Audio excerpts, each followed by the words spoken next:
एक मैं शुरू करता हूँ लेडी फिंगर यानी कि भिंडी की खेती। गर्मी में भिंडी की खेती करके मैं बहुत ही इनकम जनरेट कर सकता हूँ। दूसरा नंबर लौकी की खेती। लौकी के हाइब्रिड का खेती करें, लंबा लंबा जो लौकी होता है उसको हम खेती करें अगर, तो हमारे गर्मी में बहुत ज़्यादा इनकम होगा उससे, और कोई कीट फतिंग का भी डर नहीं रहता है। तीसरी नंबर में बात करें तो करेली की खेती। करेली की खेती जो है किसान भाइयों बहुत ही नॉर्मल खेती होता है, इसको कोई कीट फतिंग भी अटैक नहीं करता है। ये बहुत ही सहज तरीके से हम कर सकते हैं इसको, और कड़क करेली की खेती की रेट भी बहुत अच्छा मिल जाता है हमको मार्केट में, इसलिए हम करेली का खेती करके अच्छा इनकम जनरेट कर सकते हैं।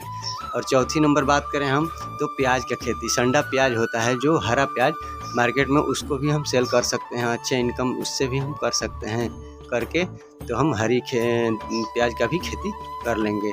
पाँचवें नंबर में जो है किसान भाइयों, पाँचवें नंबर में हरी धनिया का भी खेती हम अच्छे से गर्मी में कर सकते हैं। बहुत ही अच्छा होता है गर्मी में हरी धनिया, और बहुत ही सुगंधित होता है, टेस्टफुल होता है, इसलिए इसका भी मार्केट में बहुत ही अच्छा रेट मिलता है, इसको भी हम बेच सकते हैं। अब छठवें नंबर पे बारी आता है मेथी की।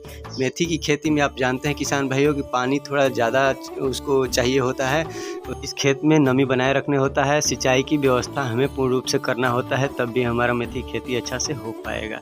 अब आती है सातवें नंबर पे बैगन की खेती। बैगन की खेती भी हम सुचारू रूप से कर सकते हैं। तो मार्च से पहले की खेती है, लेकिन मार्च में भी इसको हम लगाकर और अच्छे से हम इसका देखभाल करेंगे तो बैगन का भी खेती हम कर सकते हैं। इसमें कुछ कीट पतंग लगने के शक रहते हैं, तो इसमें हम जो होता है नीम की पत्ते उसके रस निकाल करके इस पर छिड़काव कर सकते हैं। इस तरह से इसका भी हम खेती अच्छे तरीके से कर सकते हैं। इसमें कीट पतंग का भी एक आध स्प्रे करने से अच्छा हो जाता है, इसमें कोई दिक्कत नहीं है। अब आती है बारी नेनुआ की। नेनुआ की भी हम खेती अच्छी तरीके से कर सकते हैं गर्मी में, बहुत ही अच्छा इसका भी प्रोडक्शन होता है और बहुत ही अच्छा ग्रोथ होता है।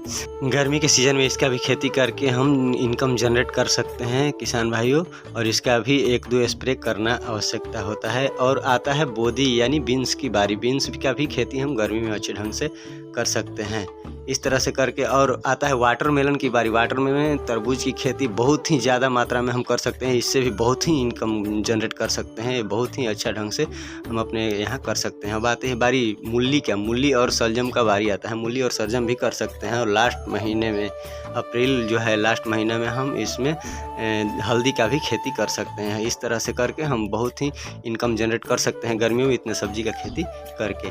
तो कैसा लगा वीडियो?